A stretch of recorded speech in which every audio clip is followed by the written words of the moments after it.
GTA 6 се очаква да излезе след по-малко от година, но знаете ли всъщност колко рекорда е на път да счупи играта? Според някои репорти, разработчиците, които работят, са над 10 000. Правилно ме чухте, 10 000 разработчика работят по GTA 6.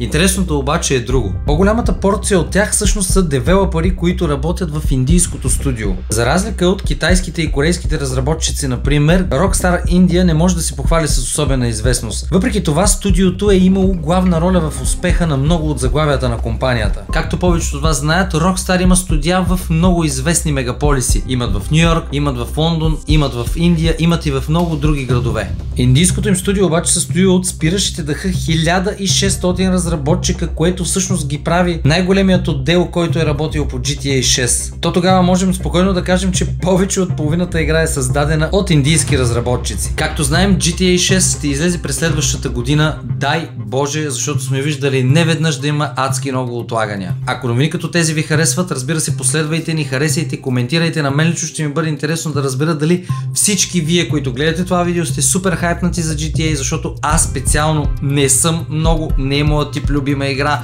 но въпреки това ще я изиграя с кеф, когато излезе. Виждаме се до скоро пак. Чао!